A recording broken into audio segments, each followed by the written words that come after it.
How to spot folk etymology, linguistic errors. Imagine a word changing shape over time, not because of its true history, but because people thought it made more sense. That's what folk etymology is all about. It happens when speakers reshape words to fit familiar ideas. Sometimes they do this because the original word sounds strange or confusing. Other times, they see parts of a word that look like common words and assume they are related. This can lead to mistaken stories about where a word comes from. To spot folk etymology, look for words that seem to have been altered to include familiar words or parts. For example, the word sparrowgrass is a change from the original asparagus. People saw the words sparrow and grass and thought they fit better than the real origin. If a word looks like it has been reshaped to sound more logical, it might be a case of folk etymology. Next, pay attention to spelling or pronunciation changes. Sometimes words are respelled or misheard to match common patterns. For example, the Old English word shamefast became shamefaced because people didn't understand what fast meant in that context. They replaced it with a word they knew, faced. This shows how understanding can influence how we change words.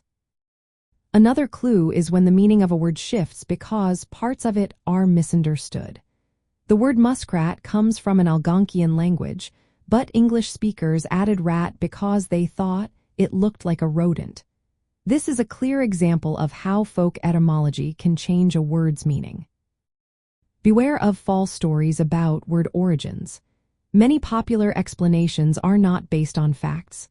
For instance, the phrase rule of thumb is often said to come from an old law about wife beating, but there is no proof for this.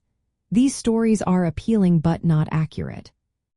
Some words look like they are compounds of familiar words but are actually from different roots. Take hamburger, which many think means ham plus burger.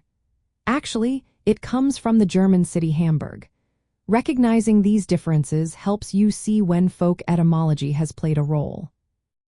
When learning new words, check their true history rather than just the parts that seem familiar. This helps you understand the real story behind the word. Folk etymology explains why some words look odd or have strange spellings. Knowing this makes your grasp of language clearer. For example, the word sparrowgrass is a classic case where asparagus was reshaped to include the words sparrow and grass. By noticing these clues, altered forms, spelling changes, or false stories, you can identify folk etymology. It's a fun way to see how language evolves not just naturally, but through mistaken ideas and creative reshaping.